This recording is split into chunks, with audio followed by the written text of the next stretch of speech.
Alright, ladies and gentlemen, now of course Nefer did just recently release and we did manage to pull her. Fortunately, we've already shown that off.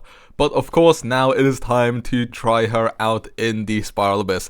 Now there's one thing I should note. First of all, the Blessing of the Abyssal Moon does favor her. Second of all, the buff on the first half will favor her as well, so her performance will be slightly inflated. In order to make up for that, when it comes to our build on her, she's level 80, not 90 yet. Talents are at 188, and then the artifact, she is not on her signature set. So hopefully this will be a bit more in line with her regular performance. Now of course, these enemies are also pretty tailor-made towards her, so it will still be slightly inflated. We've just done the best we can to make up for it. When it comes to the other teammates, we're also playing Lauma, Nahida, as well as Aino. And then here's the thing, we're actually gonna run Nefer on the second half as well. So we're gonna first of all run her on the first half, then we're gonna run her in chamber 1 and 2 of the second half, not in chamber 3, because that would be pretty impossible, not gonna lie. I mean, I'm sure some people could do it, but honestly, it would just take so long enough that I don't want to drag this out too long.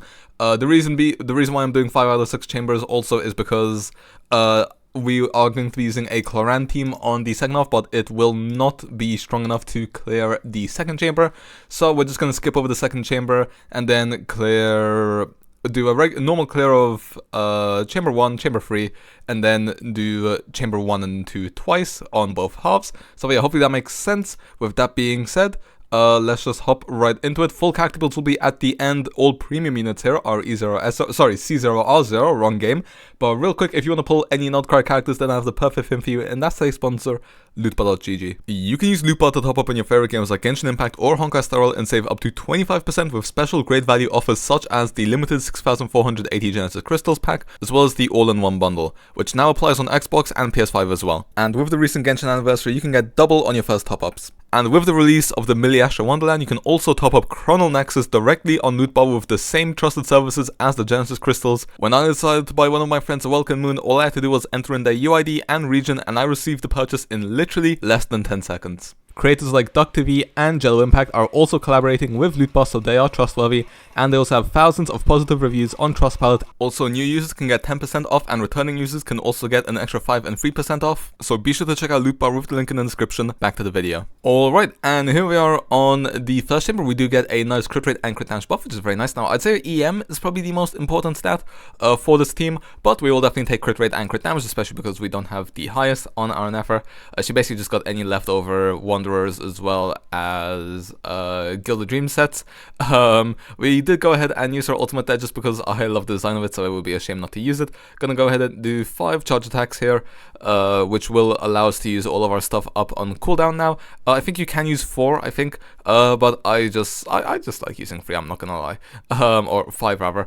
And yeah, let's just go ahead and do that all over again. These guys are absolutely dying. Now this guy does hit for some decent damage, so we will need to go ahead and dodge a bit. That is one thing with Nefer teams, the sustain in it is not the best whatsoever. That's why we're using a prototype Amber on Nahida, because other than that we have no sustain on this team. Other than that, I guess you could use Signature Rentals, but then that prolongs our rotations, which isn't ideal. Yeah, we have to go ahead and dodge these, and dodging there is a DPS loss, which is unfortunate. But yeah, you could technically bring someone like Karara or Kokomi or Yao Yao or Baiju, but those are also all damage losses. Okay, I did not mean to get hit there. That is the one thing. Although the fact that adding dodge actually makes playing her a bit more skillful, sometimes obviously the charge attack locks you into a decently long animation, so sometimes you will just get hit and there is nothing you can really do about it unless you cancel it at the perfect time. You can do dash cancels on her, but obviously you can't dash cancel in the middle of the animation because then, you know, you just won't do anything. So then sometimes you're just gonna have to tank some hits and then hope that you get off enough prototype Amber procs to not be in the red zone, which is not ideal. So yeah, that is the annoying part, although luckily we did clear pretty fast there. Like I said, it is annoying that we got hit there at the end. I probably could have dodged that. It probably isn't a situation where you get hit no matter what, but it's just not ideal either way, if we're being honest. I mean, the fact that if there were no sustainers in the game, I wouldn't feel as bad, but the fact that it's locked behind, I believe it's Lauma's E1, it just makes me wish that was in her base kit, I'm not gonna lie. Wouldn't that make Lauma maybe a bit too strong? I mean, I wouldn't say too strong. Sitlali exists, you know, she has insane buffing, insane application, as well as very good sustain. So yeah, would it be too insane? Personally, I do not think so, but oh well, what do I know, I suppose. Go ahead and use our altar just to finish this off. Nice, although unfortunately this guy is gonna heal back up. I will say these mechanics are pretty annoying if you don't have any Natlan characters. I didn't realize just how, oh sorry, not Cry characters.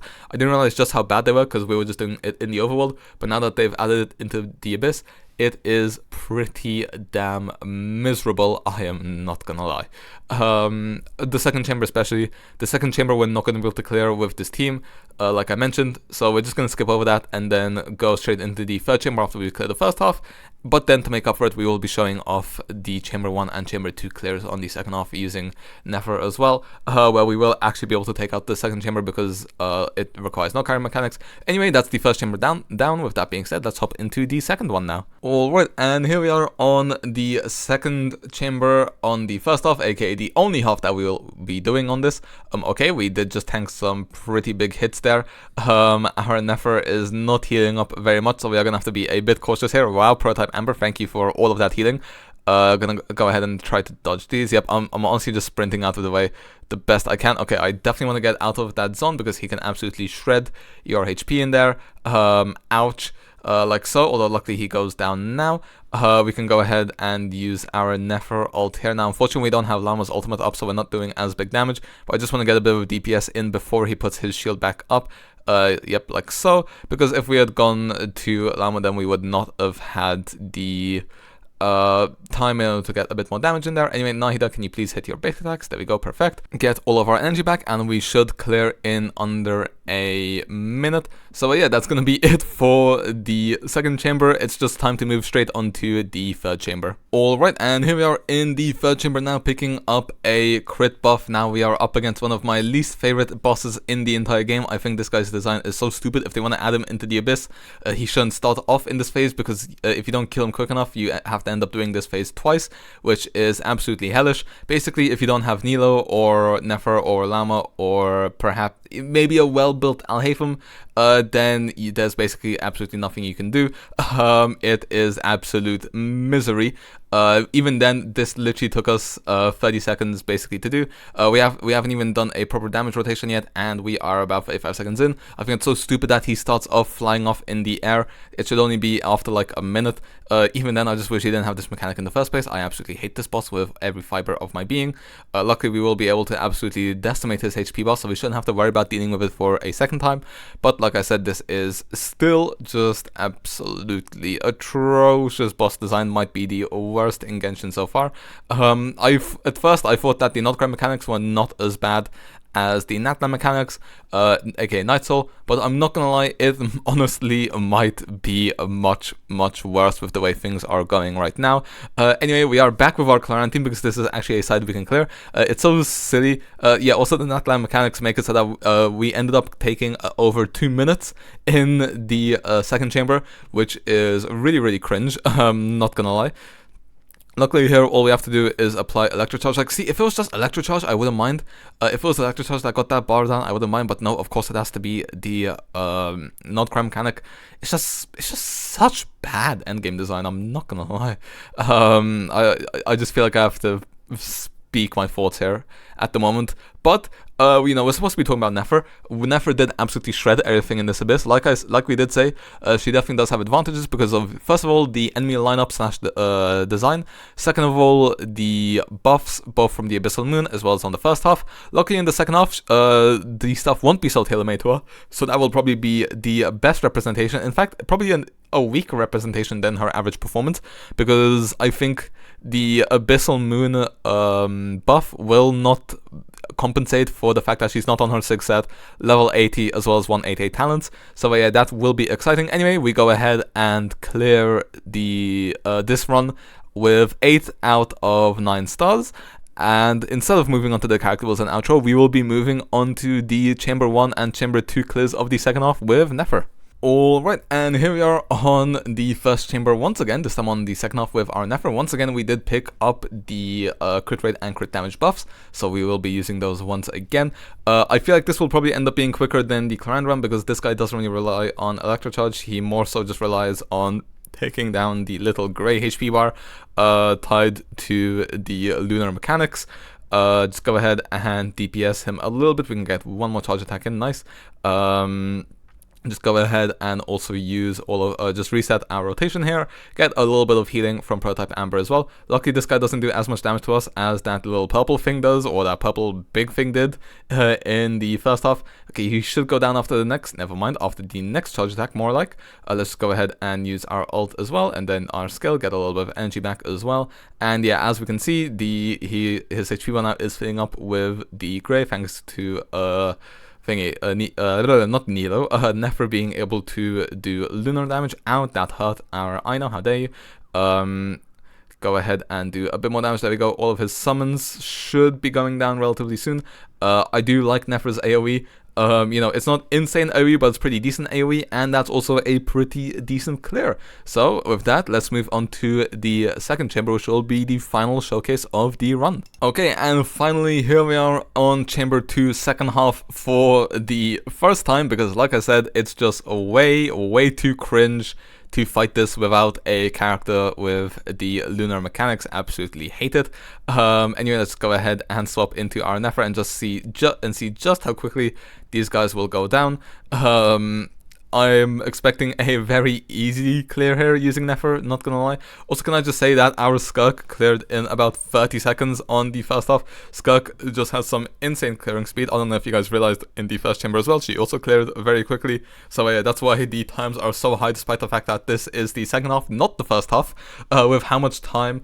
Honestly, we cleared the first half of chamber 1, of chamber 2 quicker than we were able to DPS the boss in chamber 3 first half. That's how long that boss's full mechanics are. I absolutely hate that boss more than anything. Our HP is in the red here, which isn't ideal, but we should be able to dodge this stuff. It wouldn't be too difficult, and then we can use prototype Amber to heal a little bit more up, and then finally switch into Aino, and then there we go, swap into Nefer, and we should be clearing. I just want to iframe this just in case we're not. Okay, perfect. And okay, lucky that doesn't end. And there we go, here he is down. So there we go. The clear speed was still pretty solid here, even though we then have that huge lunar boom damage buff, which we love to see. With that being said, let's hop into the character builds and outro. Well then, as you can see, Nefer served in her performance just as she does in her design. It was very fun to play, very satisfying. Now, like I said, some issues I do have with the team. The fact that there's basically no sustain is definitely not ideal, other than prototype Amber and Nahida, but this is the strongest team we can do at the minute. I'm sure if you had Kokomi, it would feel a bit more comfortable. Maybe you could also use someone like C0R0 instead of Nahida as well, or like a Yao Yao. Those are also options, but that would definitely also lead to a DPS loss. When it comes to our build on our Nefer, 75 crit, 155 crit damage, no ER, doesn't really need it.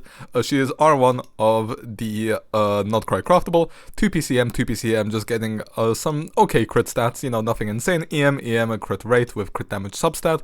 Constellation C0 with, like I showed, 188 talents. When it comes to our Lauma, over 1000 EM, 208% ER, although now that we're in triple danger, we can probably lower that a bit. R5 of the event weapon. Artifacts, she is on Deepwood. We want to change this over to the Node Cry set, which we will do when we actually farm it in a dedicated video, with about 35 fragile resin. C0 with 110 talents. When it comes to our Nahida, 821 EM, this will go a bit higher, 153 ER as well. Also on prototype Amber, like I said, R3, and then she is on Gilded. We will change this to Deepwood once we have farmed Not Cry for Nefer as well as Lauma, and then Constellation C0 with 210 talents. Finally, when it comes to our Aino, her stats really don't matter. We just want a bit of ER on her, and then other than that, she is on R5 of a level 1 event weapon. Her damage does not matter, and then she's also on Instructor to increase our entire team's elemental mastery, because that is pretty useful as well, and then just the ER main stat as well. HP and defense so that she has a bit more bulk, and then Constellations C0 with 111 talents. If you're curious about our Clorinde or Skirk teams, I will just flash those up real quickly right now. You know, I'm not going to spend too much time going through them. No point really. They're not the stars of the show today. This is our Skirk as well. So yeah, free-to-play friendly builds here all around. Standard builds for the most part. Like I said, happy with the performances. I do think that this current Abyss design right now is just a bit cringe, but there's nothing we can really do about that other than complain for the time being, I guess. So yeah, that is a bit unfortunate. Oops, I did not mean to do that. But to be fair, the DPS stats are probably what's most important. Finally, I'll just flash up our Nahida as well. We did also have a Skirk we did also have an Escoffier for Skirk, and then Ororon and Xilonen as well. I guess I'll quickly flash up. Just go ahead and do that and that. So yeah, that's basically all we have for today. Hopefully you guys enjoyed. With that being said, I will hopefully see you guys next time. Like I said, next up will probably be either a Memory of Chaos video or building Nefer and Lauma just by spending a bunch of resin in their domain. With that being said, hope you guys enjoyed, and I will see you guys next time. See ya.